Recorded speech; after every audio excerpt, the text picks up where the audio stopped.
Buenas noches a todos. Estamos aquí con los nombres aztecas un poco difíciles. Bien, antes de comenzar el día de hoy, hace 15 días se nos pasó a agradecer a Delia y a Jorge el matrimonio que nos hizo favor de ayudar al canal este mes. Entonces, bueno, ya todos sabemos que cada mes es pagar los gastos de aquí, del canal, de la transmisión en vivo, y bueno, para los que quieran y tengan posibilidades de apoyar al canal, pues nos pueden escribir un mail para darles la información. Y bueno, pues también acabamos de pasar el 27 de octubre, este domingo, nosotros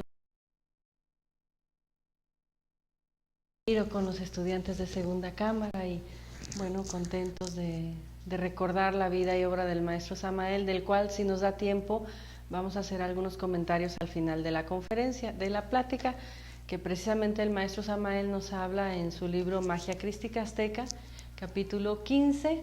Estamos pues casi terminando.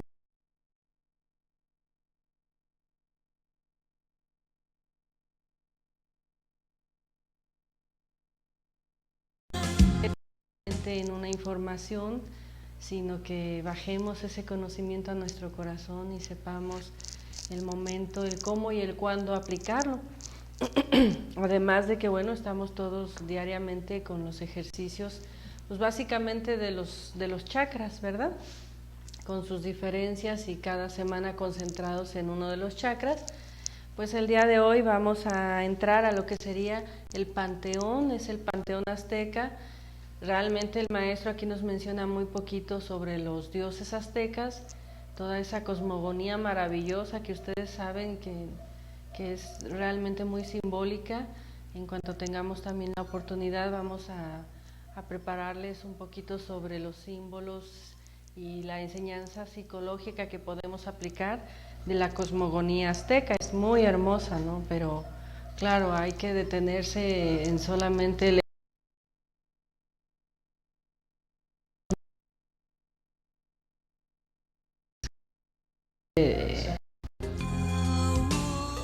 se cortó. Se está cortando, parece que no. No te preocupes.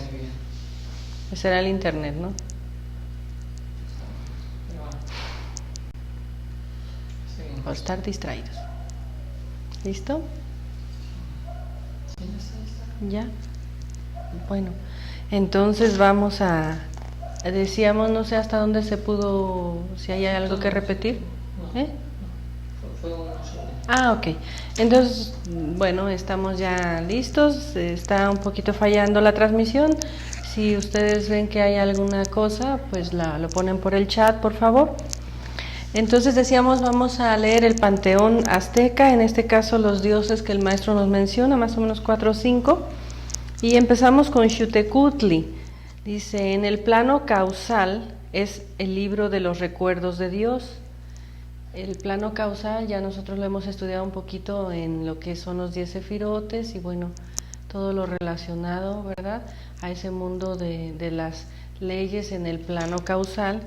Nos dice aquí el maestro algo muy interesante, viene a ser como el libro de los recuerdos de Dios, ¿verdad? Queda todo ahí grabado como en ese recuerdo, en esa memoria, dice el maestro, de Dios, y dice que en él moran los duplicados de cuantos dioses, hombres, animales y cosas han existido sobre la tierra. Realmente el mundo causal, el plano causal, pues nos dice el maestro Samael que es el mundo pues de la matemática también, pura, ¿verdad? Donde podemos conocer pues de cuántos átomos está formado nuestro cuerpo, etcétera, etcétera. Por eso dice aquí que en él se encuentran pues los duplicados, dice él, es decir, los prototipos, ¿verdad?, de todo lo que ha existido a nivel de dioses, hombres, animales, plantas, etcétera. En él se encuentra en su alegórico monolito Xiuhtecutli, dios del fuego, del año, del tiempo y padre de todos los dioses que moran en el Tlalocan. Xiuhtecutli es otro de los nombres de Ometecutli en relación con su aspecto de dios viejo Huehueteotl. Cuando estudiábamos Huehueteotl, ¿se recuerdan? El anciano de los días, Y bueno, pues fuimos haciendo todas esas prácticas para sintonizarnos con nuestro ser. Bueno, Xiuhtecutli es otra manifestación, otra representación, otro nombre, aunque se le representa muy parecido, bueno, es Huehueteotl básicamente, pero proviene de Xiutl, hierba, año, eje.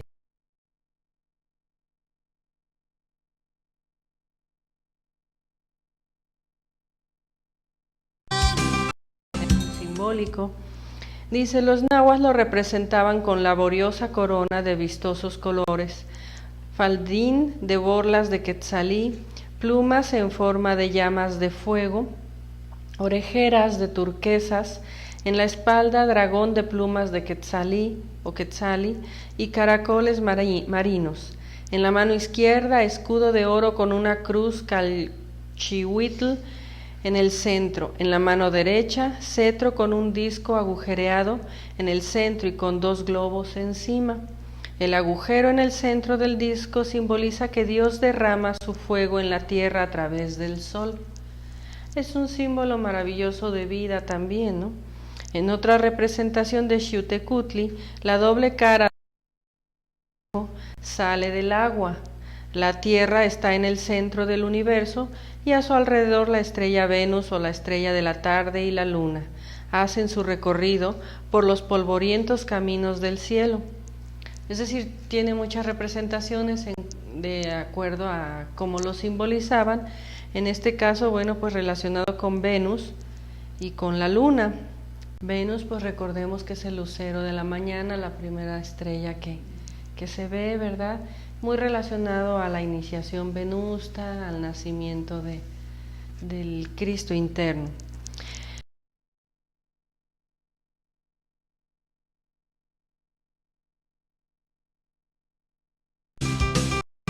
Como lo representaban. Los maestros lo invocaban derramando 3 cántaros de agua sobre el gran fuego del altar del templo. Xiuhtecutli respondía a sus ruegos. Dice el maestro, pedid y se os dará, llamad y se os abrirá. Con esto que nos está queriendo decir el maestro, pues básicamente que nos está nombrando algunos dioses del panteón azteca o de la cosmogonía azteca, como para que nosotros comprendamos.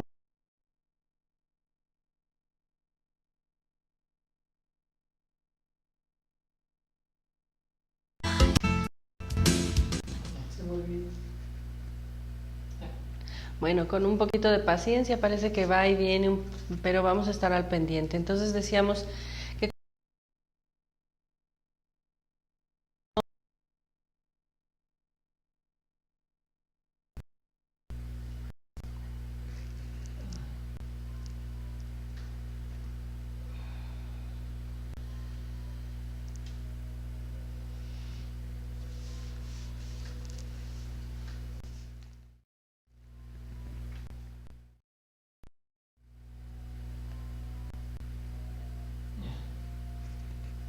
¿listo? Bueno, si tienen algún comentario, pregunta por internet, con mucho gusto. Vamos a tener que suspender a lo mejor aquí las imágenes para que por internet se pueda transmitir y al final las pasamos aquí. A ver si funciona mejor. Bien, repitiendo nuevamente que con esto el maestro Samael nos quería enseñar, ¿verdad?, que todas estas deidades de esta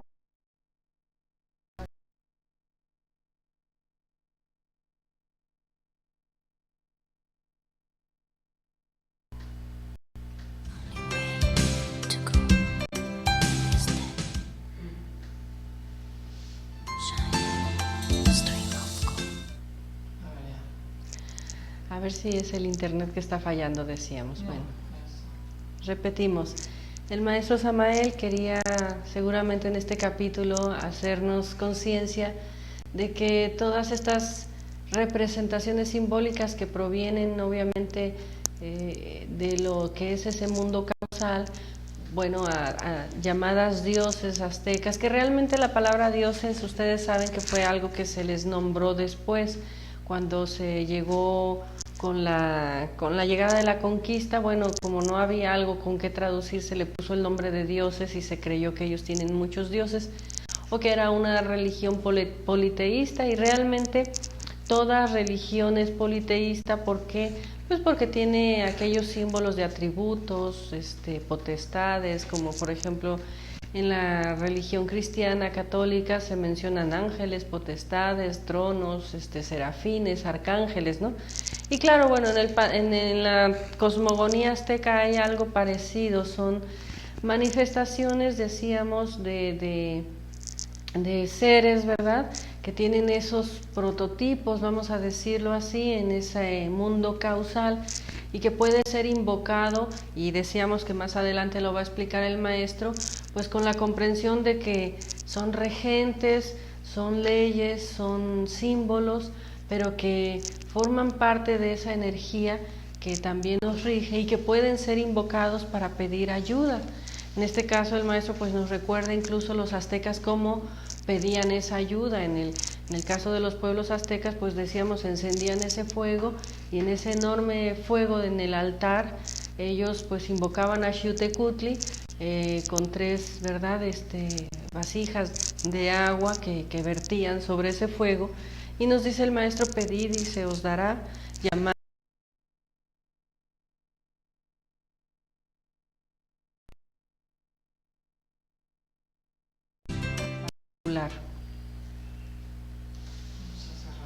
Chalchihuitlicue, esmeralda, cosa preciosa, la que tiene falda de esmeraldas, es la diosa del agua terrestre y esposa de Tlaloc, porque los dioses aztecas siempre van en pareja, ¿verdad? Un poco los griegos también tienen siempre su contraparte femenina, ¿no?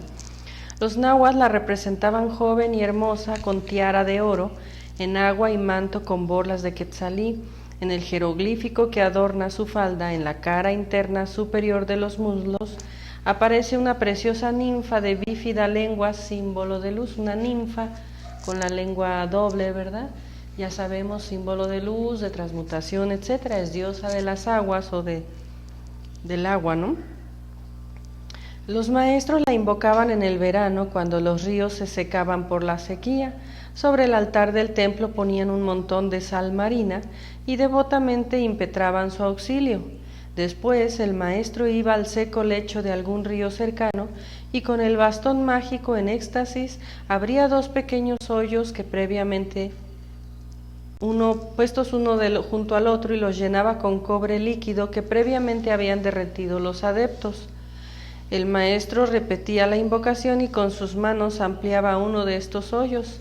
Entonces el agua brotaba del lecho del seco río y comenzaba a correr.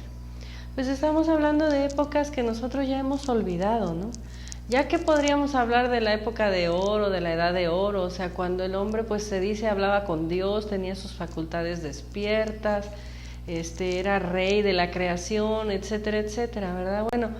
Bueno, ya no hablamos de esa época, sino de la época todavía anterior, unos 2000 años atrás, 1500, 2000 años atrás, o incluso, bueno, los aztecas que provenían desde la época Atlante, Lemur, etcétera. Pero bueno, hablando de esta práctica, pues recuerden ustedes que esos antiguos tlamatimines pues eran realmente seres que sabían utilizar los elementales de la naturaleza, y bueno, pues sacaban el agua del río.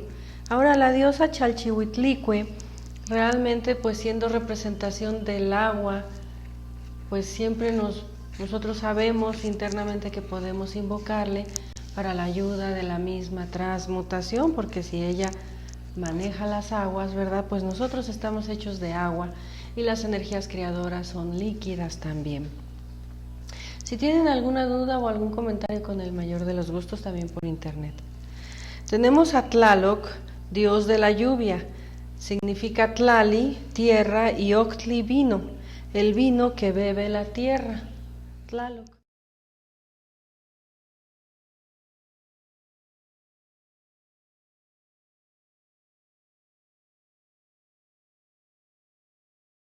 Que asoman sus ojos azules, brazos y piernas desnudos con brazaletes de oro en las pantorrillas y cactli azules, largos cabellos caídos sobre la espalda, diadema de oro adornada con plumas blancas, verdes y rojas, y collar de cuentas de jade, túnica azul sobre la cual una malla termina sus rombos en flores.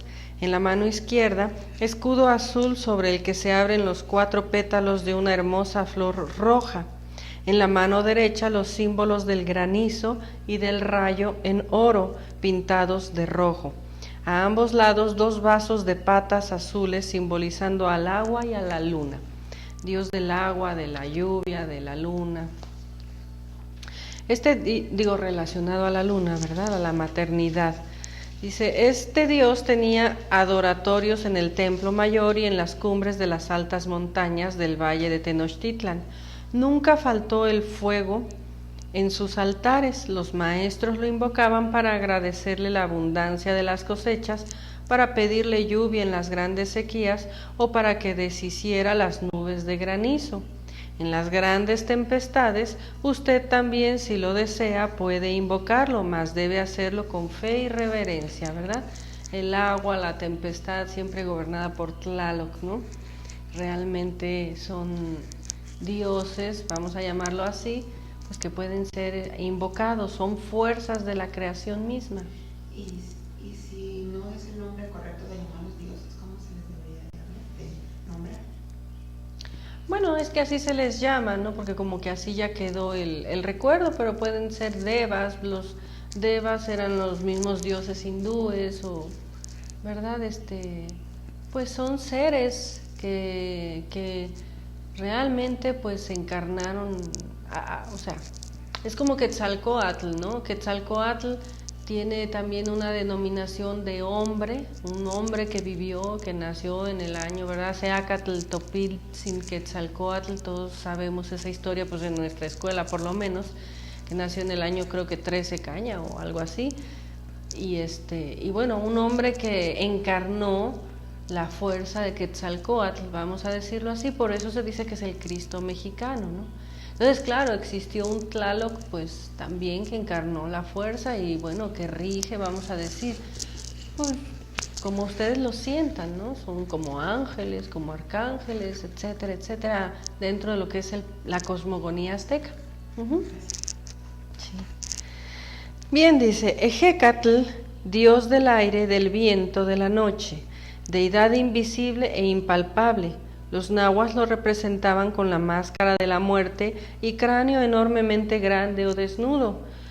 Conocemos, pues todos hemos visto alguna, bueno, aquí no lo vemos, pero en internet se puede ver ahí algunas imágenes de Ejecatl, con boca de labios alargados como un pico, ¿verdad? De la cual sale el viento. Cuando el aire soplaba desde el oriente, donde está el Tlalocan, el paraíso, o sea, cuando el aire viene del oriente, dice, lo llamaban Tlalocayotl, ese viento del sur, ¿verdad? Tenía este nombre. Cuando soplaba desde el norte, donde está el Mictlán, el infierno, lo llamaban Mictlánpaejecatl. Cuando soplaba desde el poniente, donde habitan las mujeres que mueren de parto, se llamaba a ese viento Cihuatlampaejecatl. Cuando soplaba desde el sur, donde están las diosas, era Huitztlampaejecatl. Los maestros lo invocaban encendiendo 3 velas de cera virgen en el altar del templo. Ejecatl enseña a salir en cuerpo astral, ayuda en los grandes y pequeños viajes, Dios del aire, ¿verdad? El pensamiento, ¿no? En el trabajo diario, etcétera. Si se lo suplicamos, Él nos retira una vieja enfermedad, un mal, un mal vecino, etcétera. Pero Ejecatl exige pago por sus dádivas. El que le demanda algo tiene que hacer desinteresadas y buenas obras entre los hombres, sin distinción de raza, credo o clase. Aquí vamos a hacer una pequeña pausa porque en la plática de la semana pasada sobre la ley del karma, pues como que mucho se preguntaba que nosotros en la Gnosis tenemos prácticas como las runas, la runa Not, la runa Rita, ¿verdad? Que son prácticas asociadas a la ley, y por ahí preguntaban varias personas con inquietudes, bueno, ¿Cómo puedo yo pedirle a la ley una ayuda, no? En este caso, bueno, entre los aztecas se le podía pedir a Ejecatl, ya lo leímos, ¿verdad? Pues una mala situación por la que estemos pasando, sea de salud, sea de enemistades, etcétera, etcétera, etcétera. Pero aquí nos da el maestro una clave muy importante que sí queríamos reflexionar, queríamos incluso haber dado una conferencia sobre cómo hacer negocios con la ley, ¿no? Vamos a decirlo así. Y yo creo que existen muchas prácticas. Podemos invocar a Ejecatl, podemos invocar a los maestros de la ley del karma, a los jueces que son Anubis con sus 42 jueces, etcétera. Siempre pues como una manera en que el propio maestro Samael nos dice que podemos ayudarnos con nuestras deudas internas, ¿verdad? Entonces, esto de podernos ayudar, sí es importante que conozcamos la práctica, cómo se realiza, cómo se hace. Pero realmente, como dice el maestro Samael, también la simple oración con fe y con entusiasmo, con veneración, pues en la manera en que nosotros lo sintamos con palabras simples, podemos todos pedir siempre ayuda a la ley. Pero sí quisiéramos nosotros aquí hacer un pequeño hincapié o un gran hincapié. La gnosis es una enseñanza que es fuego vivo, es una enseñanza que no es una letra muerta. Es como decir, bueno, la misma Biblia o los textos sagrados antiguos son enseñanzas que si uno las comprende son vigentes, están vigentes, son enseñanzas vivas, no sé cómo explicarlo. Es decir, una cosa es que uno conozca una práctica que lee y otra cosa es cuando ya se pone uno a practicarla. En este caso, nosotros siempre les vamos a recomendar que una manera de pedir ayuda a Ejecatl, a la ley, a Anubis, a los regentes del karma, siempre es a través de una ofrenda, vamos a decirlo así. Los aztecas llevaban siempre una ofrenda y en esa ofrenda llevaban flores o símbolos ¿de qué? De que vamos a trabajar con las virtudes, de que vamos a trabajar con la causa que nos ha provocado pues esa enfermedad, etcétera, etcétera, etcétera. Es que desgraciadamente nosotros vemos mucho esto, que sabemos ser buenos para pedir y que cuando se nos olvida, cuando ya pasa el peligro, cuando recibimos ayuda, se nos olvida. Y cuando se nos olvida, entra en nosotros como una especie de soberbia, como una especie de pereza, no sé de qué manera decirlo, y no cumplimos con aquella ofrenda que llevábamos, que ofrecimos, ¿no? Entonces es muy importante nuevamente el trabajo de los 3 factores de la revolución de la conciencia. Para pedir ayuda hay que morir, hay que nacer y hay que sacrificarse por la humanidad. Estaban solo preguntando si habría algún día para la práctica con Anubis. Bueno, por internet es muy difícil transmitir una práctica con Anubis. Solo podemos decirles a ustedes mismos que tienen las claves, que ustedes pueden practicar, que ustedes pueden pedir, por ejemplo, al ángel Orifiel o al ángel, dependiendo al arcángel que cada uno lo sienta. Cada uno pues tiene como un sentir, una afinidad. Es como decir, pues todos anhelamos salir en cuerpo astral, pero hay como 10 mantras para salir en cuerpo astral y no tenemos forzosamente que practicar uno. Podemos practicar cualquiera de ellos o turnarlos, ¿no? Podemos hacer Faraón, Egipto, la rata, Ireré, escuchar los grillos, etcétera. Entonces, igual aquí podemos invocar a Anubis, podemos invocar a la ley, podemos invocar a los 42 jueces, podemos invocar a la Madre Divina, que está muy relacionada a nuestro trabajo interno y ella es pues quien también perdona los karmas, al Cristo interno. Podemos invocar a Ejecatl, en este caso, para pedir un favor. Podemos hacer la práctica del maguey. Tenemos muchas prácticas que hacer. Ustedes tienen las claves, pero nuestra recomendación es que no es una práctica en la que uno se sienta una tarde, una mañana o una noche y hace una práctica para pedir. Es un trabajo además continuo que lleva una responsabilidad y como dice aquí el maestro, pero hay que pagarle a Ejecatl porque Ejecatl es exigente y te va a pedir el cobro, ¿verdad? Es decir, las buenas obras. Es que están preguntando si hay un día como el 14, el 28 o algún número que sea específico. Yo creo que se están preguntando. Y bueno, el 14 era un día para tercera cámara, o sea que es más difícil todavía poderlo hablar. El día, si ustedes quieren revisar, por ejemplo, el día que rige, ¿verdad? Los negocios, la ley, etcétera, cuando hablamos de los arcángeles, pues acuérdense que cada día de la semana ya no es como con el nombre anterior, entonces les recomiendo que vean la práctica con los arcángeles y ahí les explicamos específicamente incluso cómo la pueden hacer. Pueden levantarse de 5 a 7 de la mañana, poner una velita, pedir y hacer una petición especial que ya está explicada en esa conferencia. Pero volvemos a lo mismo, nosotros necesitamos tener una preparación también para pedir. Si estamos en una situación muy difícil, pues uno pide, pero no se olvide que tiene una deuda con la ley. Uno puede pedir también en base a que ha comprendido la causa de esa situación. Vamos a suponer una persona que pide ayuda por una enfermedad, pero no ha meditado incluso por qué esa enfermedad está en uno, pues no sería una práctica muy profunda, creo, ¿verdad? Una persona que pide, que recibe una ayuda y luego lo olvida, pues no sé de qué manera explicarlo. La soberbia es muy fuerte, o sea, uno recibe ayuda, ¿no?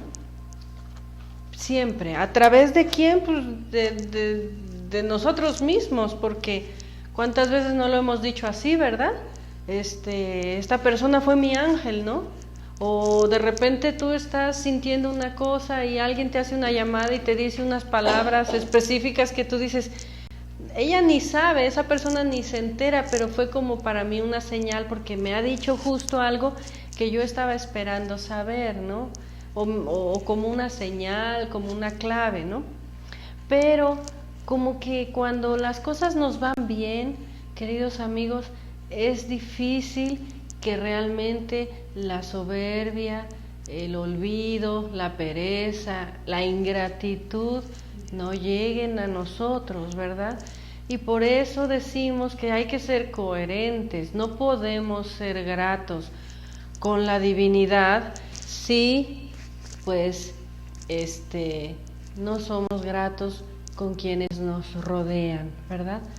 Entonces hay que ser como coherentes en este sentido. ¿Para qué nos vamos a meter a una práctica con la ley del tamaño de una negociación fuerte si nosotros no estamos haciendo un trabajo de muerte, de transmutación y de sacrificio por la humanidad?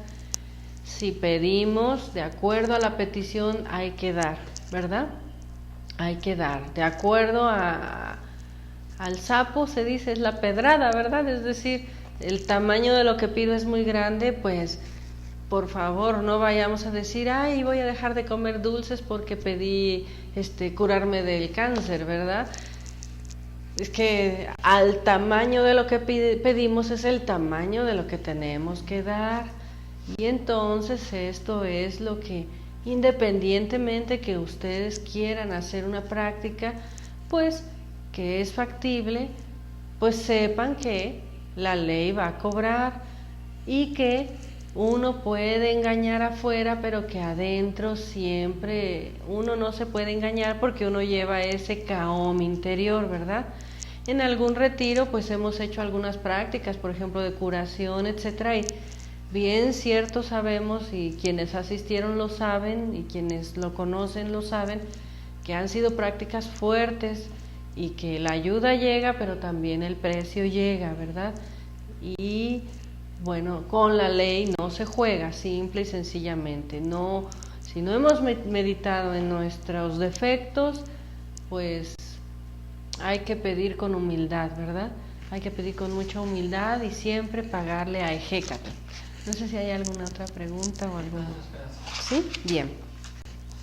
Dice, sin embargo, para los tlamatimine nahuas, que enseñaban que solo con flores y cantos puede el hombre encontrar la verdad, Xiutecutli, Chalchihuitlicue, Tlaloc, Ejecatl, no suman dioses. Fíjense en este detalle, era la pregunta que tenían, ¿verdad? Sino números, leyes, fuerzas, atributos, efluvios, pensamientos de Dios. ¿Qué son? Pues un pensamiento de Dios, ¿verdad? Son leyes, son fuerzas. Pero ninguno de ellos es el verdadero Dios. El verdadero Dios era innombrable para los antiguos pueblos, Ipalnemohuani, ¿verdad? Por eso es que no hay todas las religiones, cosmogonías, siempre tienen los mismos principios, porque Ipalnemohuani era lo que nosotros entendemos como el Dios único del universo, vamos a decirlo así, pero realmente era casi innombrable, ¿no? Casi de Ipalnemohuani no vamos a encontrar mucho así en representaciones porque ni siquiera tenía representaciones, ¿sí? Escuchen esta otra parte, dice, como símbolo del movimiento universal, Ejecatl estuvo presente en la resurrección del divino Maestro Jesús. Cuando el Maestro resucita, Ejecatl tuvo que entrar en acción aquí. En esto se encierra un arcano. Podemos leer a Juan, el Apocalipsis, a Juan, dice 12:1 al 7 y Juan 19:38 al 42. Como parte de este texto, de este capítulo, leer en la Biblia el capítulo 18 de Reyes y el 24 de Lucas. Les recomiendo que pues lo lean en su hogar. Dice así, con ungüento de origen vegetal, cuyas plantas solamente las conocen los maestros, se prepara el cuerpo físico cuando está sometido a la prueba de la muerte. Este ungüento, que conserva intacto al cordón de plata que mantiene al cuerpo físico vivo y unido a su ser, ustedes saben que cuando desencarnamos, los ángeles que llamamos de la muerte cortan el cordón umbilical energético, es decir, el antacarana o cordón de plata, y a diferencia de cada noche cuando dormimos y nosotros salimos, ¿verdad?, en este cuerpo que llamamos astral, pues cuando desencarnamos lo que se hace es que se corta ese cordón y ya no regresamos, ya no podemos entrar, vamos a decir, a nuestro cuerpo físico. Entonces dice que con estos ungüentos que solamente conocen los maestros, dice, se conserva intacto este cordón de plata que mantiene al cuerpo físico vivo y unido a su ser, y la sublimación de las fuerzas sexuales forman el elixir de larga vida que permite al iniciado 3 días después de su tránsito y al borde mismo de la tumba, evocar a su cuerpo que, obedeciendo oculto por el velo de la 4ª dimensión, sale de la tumba para ser tratado con drogas y ungüentos preparados por las santas mujeres, ¿verdad? Y después se levanta y penetra por el chakra coronario del cuerpo astral de su ser. Es decir, este es el proceso de resurrección de un cuerpo como el de Jesucristo. Entonces ya sabemos el relato, ¿verdad?, que las mujeres santas pues preparan el cuerpo de Jesús. Ellas ¿verdad?, se le entierra con en la antigüedad, como fue, ustedes ya conocen un poquito la historia, y al tercer día, bueno, la piedra ya estaba removida y pues se le aparece, ¿verdad?, el propio Jesucristo ya resurrecto a María Magdalena y a las mujeres.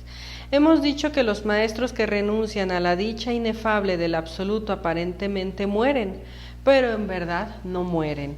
Con el mismo cuerpo con el cual actuaron entre los hombres, continúan viviendo eternamente. El Divino Maestro Jesús vive en el Tíbet oriental, en la ciudad perdida, con otros muchos maestros, y se hace visible donde y cuando quiere en el mundo físico. Nosotros nos esforzamos por salir en astral, nosotros nos esforzamos por algún día salir en jinas, pero los maestros viven en jinas, ¿verdad? Llevan su cuerpo a ese estado de jinas, a esa dimensión o hiperespacio que conocemos, y cuando quieren se hacen presente, ¿sí? Es como algo que podríamos explicar, ¿verdad? Bueno, ahora no da tiempo, ¿no? Pero bueno, ellos están en ese nivel y pueden hacerse visibles y tangibles, pues, por el tiempo que así sea, ¿no? En el momento de la resurrección del Maestro Jesús cayeron de sus altares. Esto es algo muy interesante, también simbólico, que está diciendo aquí el Maestro. Dice, cayeron de sus altares todos los ídolos de todas las religiones paganas. En Grecia enmudeció el oráculo de Delfos.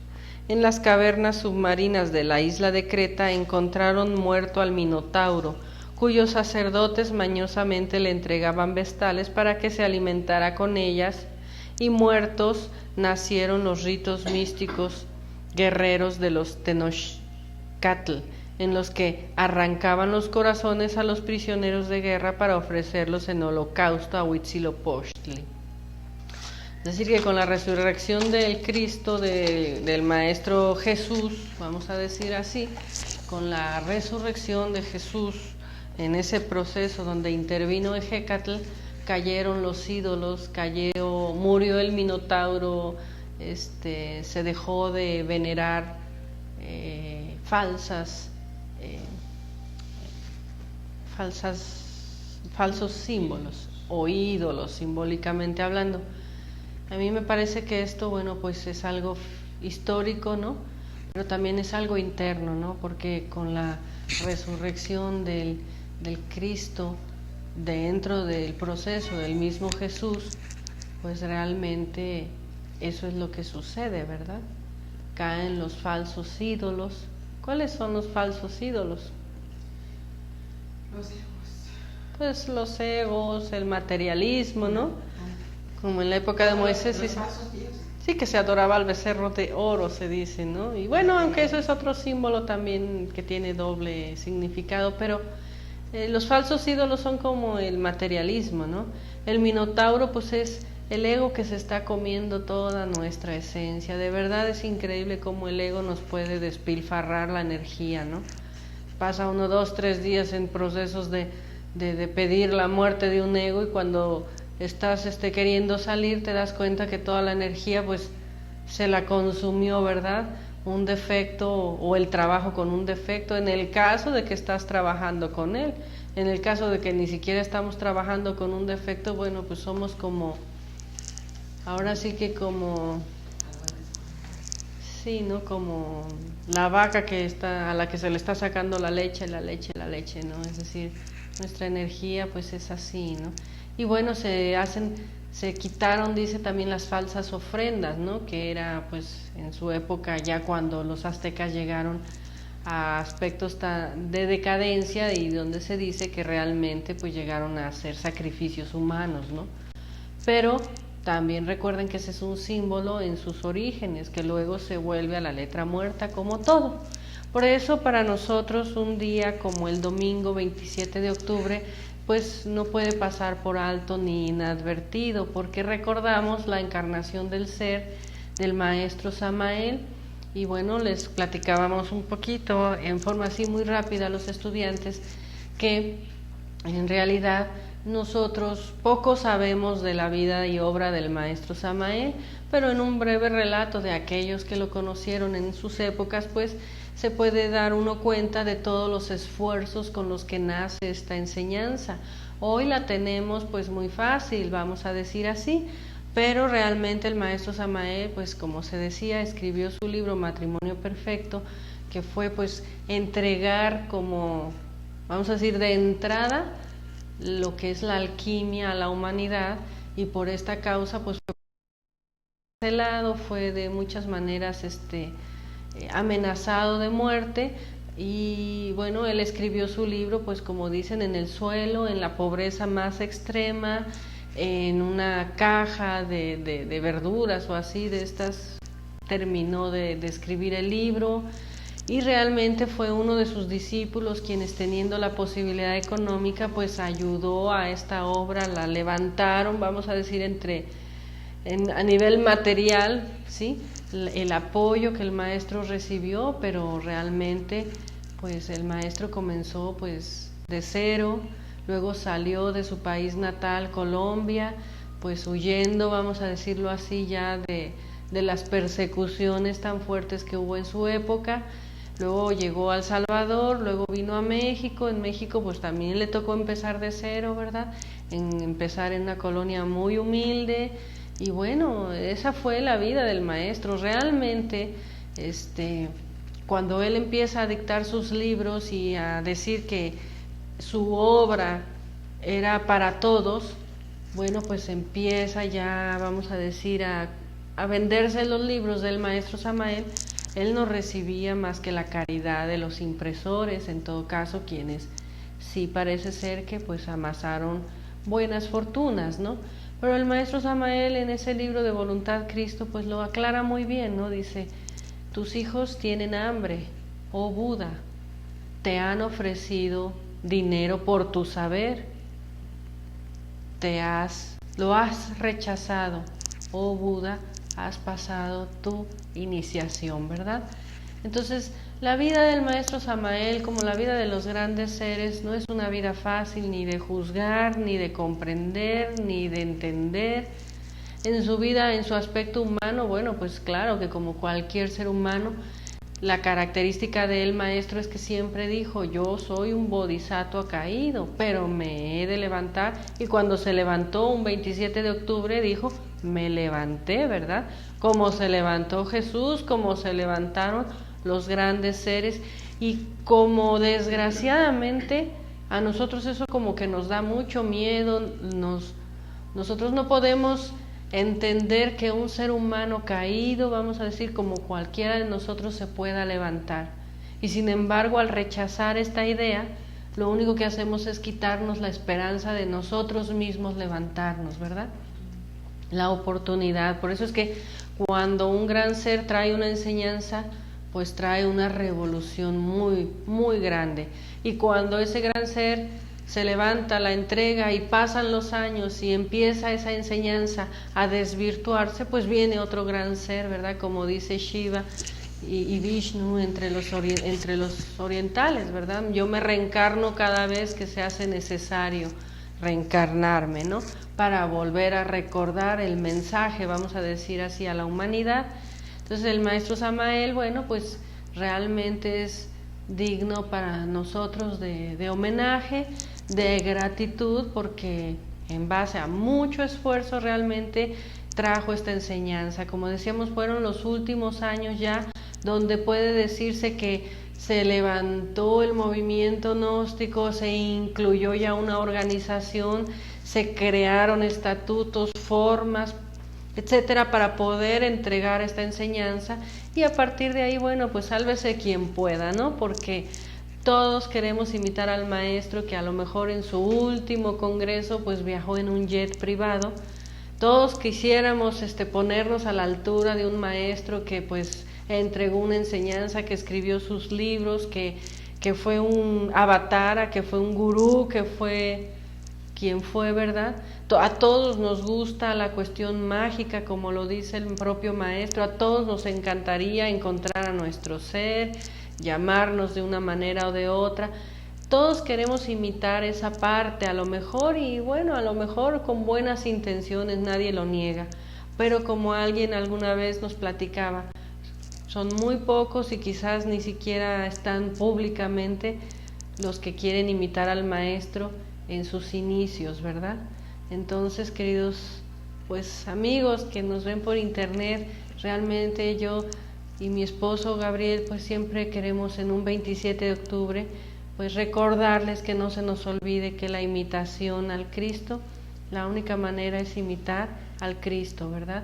Imitar de otras maneras, sin vivenciar, sin esforzarnos, sin dar nada, no es tampoco la gnosis, ¿verdad?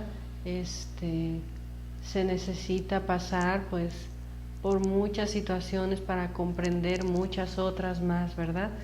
Se necesita pues buscar esa fraternidad de la cual pues solamente así podríamos decir que podemos algún día participar de la gran fraternidad, esa que llamamos cósmica universal, ¿verdad?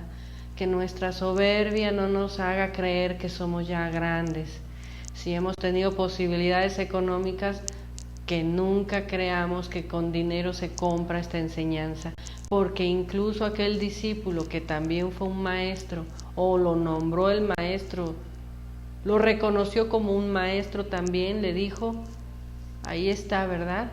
Repartían libros del matrimonio perfecto gratuitamente con dinero de ese discípulo, que bien pudo haber dicho, pues yo ya me lo aprendí, yo ya me sé la enseñanza, mejor me escribo el libro yo y mejor lo publico yo. Pero como no sabemos la carga energética de ese paquete cósmico que dice el maestro Samael, ¿verdad? Pues un maestro sí lo sabe y obviamente se pone a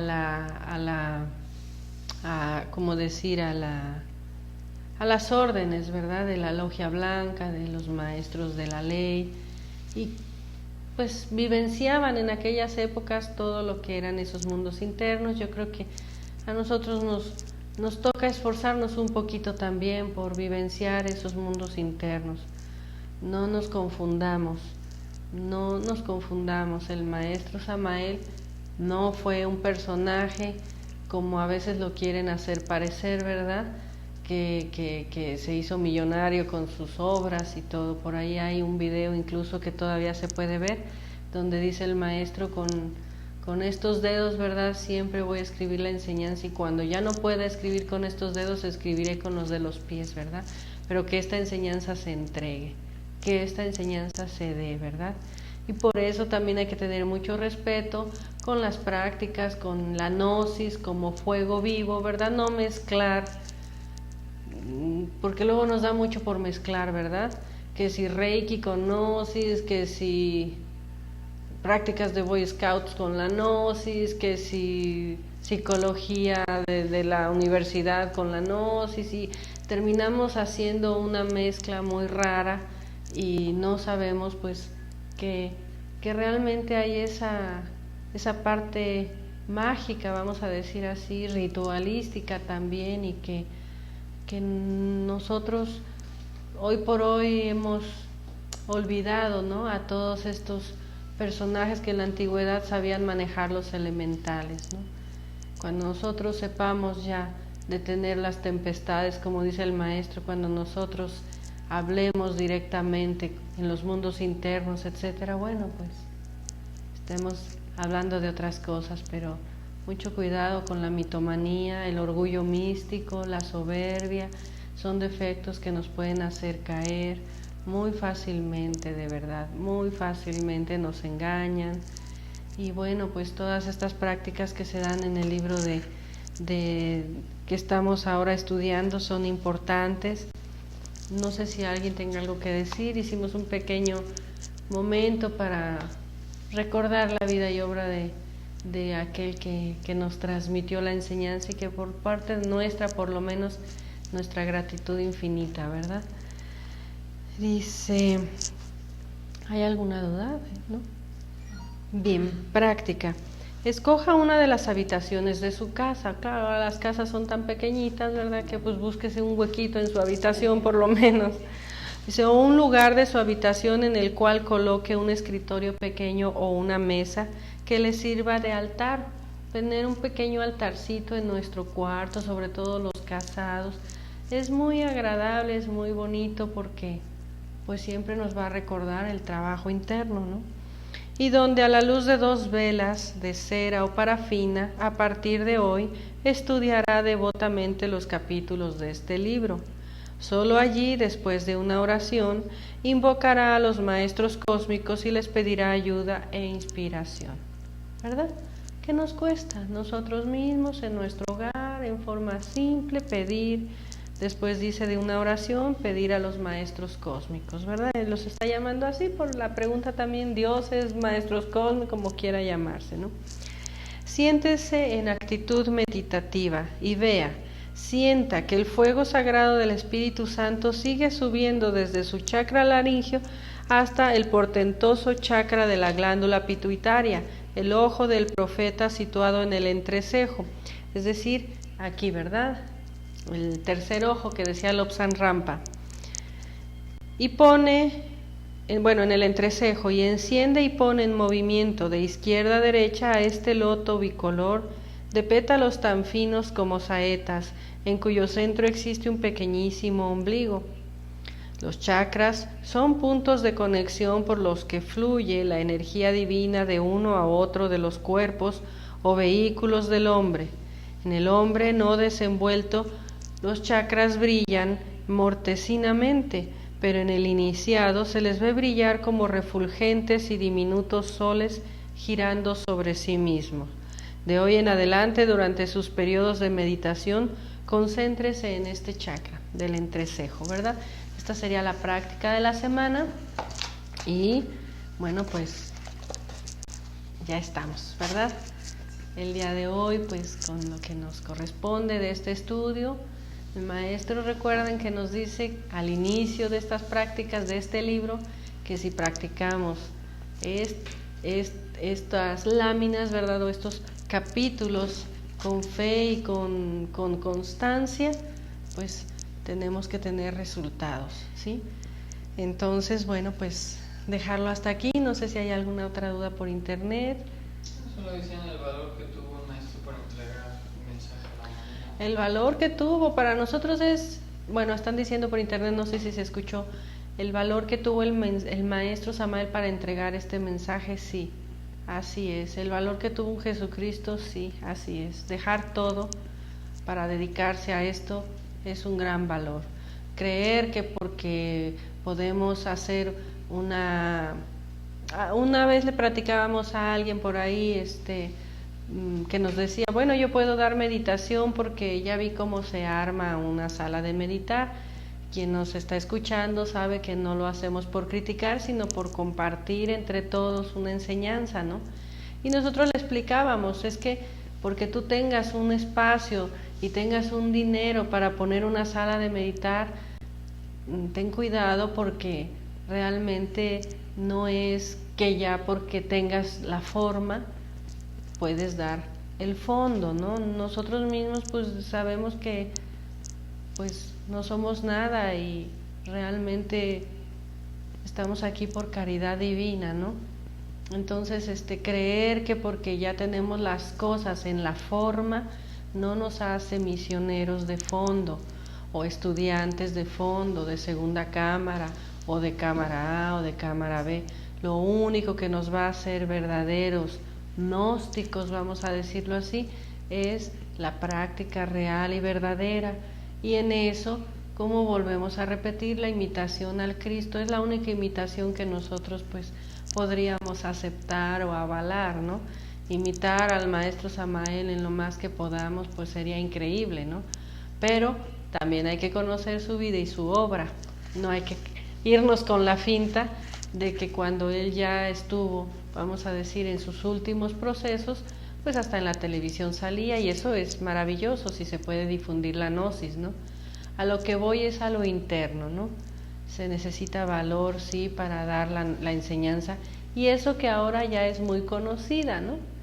Es decir, si ahora tú sales hablando de los desequilibrios sociales, ecológicos, pues ya no es tan raro porque ya todo el mundo lo ha oído hablar, ¿verdad? Si sales hablando de chakras, pues ya todo, o sea, ya es como muy conocido, pero en la época del maestro Samael, hablar de la reencarnación, etcétera, pues casi te crucificaban vivo, ¿no? Porque pues estaba abriendo una enseñanza que además pues tuvo su kinder o su introducción pues con maestros que en esa época estuvieron también anteriores al maestro Samael, como Blavatsky, Steiner o Rudolf Steiner o Viracocha, Krumheller, etcétera, etcétera, etcétera, Gurdjieff, maestros maravillosos pero que no entregaron la clave, y que el propio Rudolf Steiner dijo, va a venir el momento en que alguien va a entregar la clave directa y abiertamente, ¿no?